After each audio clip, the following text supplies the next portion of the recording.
Halo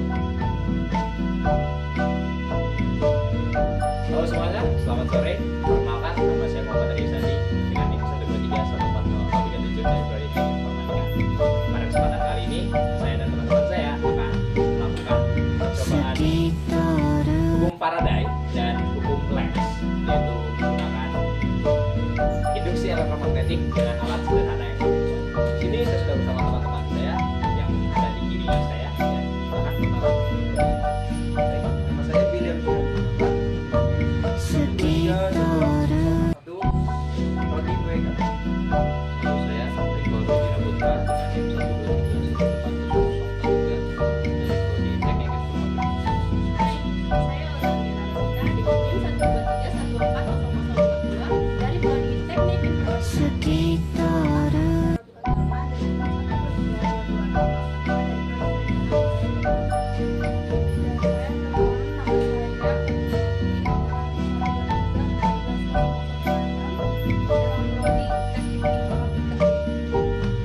Oke, sekian perkenalan dari kami. Selamat menyaksikan.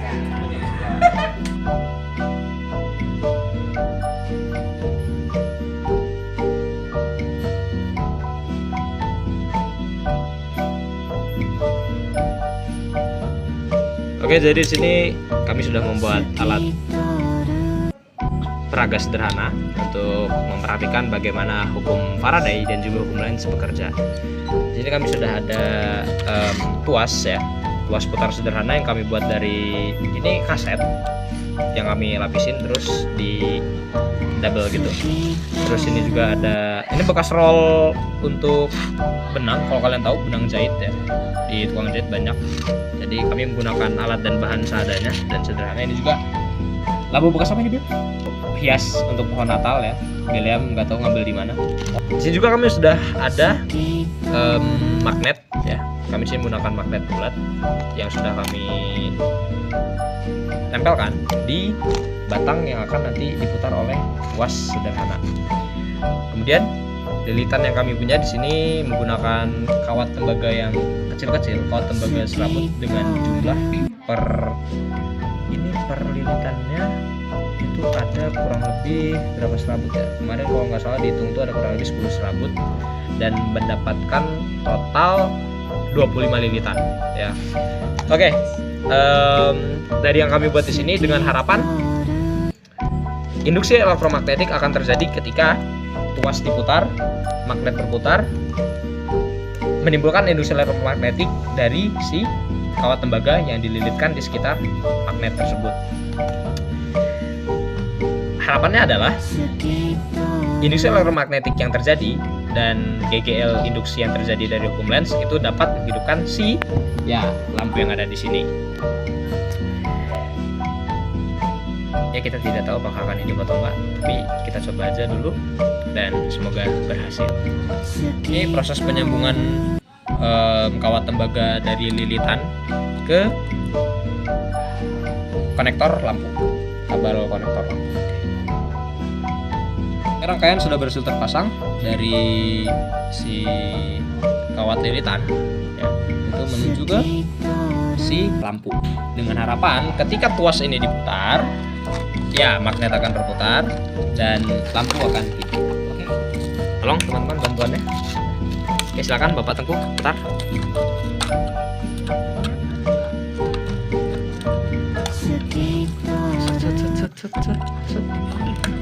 Oke, Bapak Tengku sedang berusaha memutar teman-teman ya. Saya merah. Bapak Tengku putar. Ya, bisa dilihat ya teman-teman bahwa magnetnya berputar. Tapi apakah lampunya menyala? Oke, magnet berhasil diputar ya. Dengan harapan kecepatan dari putaran magnetnya konstan supaya induksi elektromagnetik yang dihasilkan juga konstan. Oke, Bapak Tengku masih berusaha untuk Bapak Tengku masih berusaha untuk memutar ini dengan kecepatan yang konstan.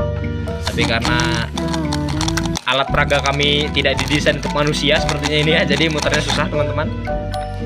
Jadi Bapak Tengku ini masih berusaha untuk putar terus Pak, terus. Ya. Putar. Iya, teman-teman. Tidak hidup. Oke, teman-teman. Barusan kami sudah melakukan percobaan ya, memutar seputar magnet dengan tuas sederhana yang sudah kami buat, dengan harapan induksi elektromagnetik yang tercipta dari lilitan kawat tembaga akan menghidupkan lampu yang ada di sini. Tapi sayangnya percobaan kami tidak berhasil, dan kebetulan kami sudah menyiapkan analisis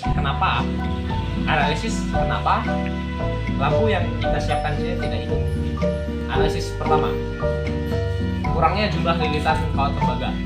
Bisa lihat sendiri di sini, kawat tembaga yang kami gunakan lilitannya sedikit dan juga dengan diameter atau jarak dari si magnet yang cukup jauh. Tapi kalau misalnya kita tes, ini kemarin sudah buat tes ya menggunakan besi, ini masih bisa menempel atau ada daya tarik dari si magnet di sini. Dan seharusnya berarti itu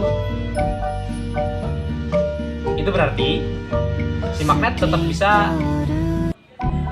mempengaruhi kawat yang ada di luar. Oke, analisis yang kedua, kurangnya daya magnet yang kami gunakan. Daya magnet yang kami gunakan sini magnetnya kecil, ya bisa dilihat magnetnya kecil. Kemungkinan karena magnet yang kami gunakan ini kecil, jadi untuk menghasilkan daya yang dibutuhkan si lampu untuk menghasilkan daya yang dibutuhkan lampu itu kurang.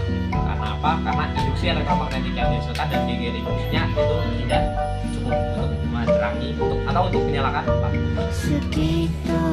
Analisis ketiga, analisis yang ketiga, kurangnya kecepatan dari putaran yang kami buat ya. Bisa dilihat sendiri ya, ini bahkan kadang suka tidak mau berputar waktu sudah diputar. Ini bisa juga berpengaruh pada hasil dari GGL induksinya.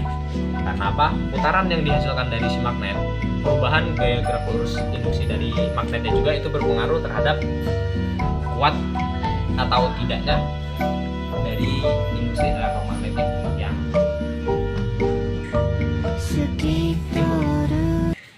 dan analisis yang terakhir adalah salahnya rangkaian yang kami buat. Mungkin dari prototipe yang kami buat ini adanya kesalahan rangkaian.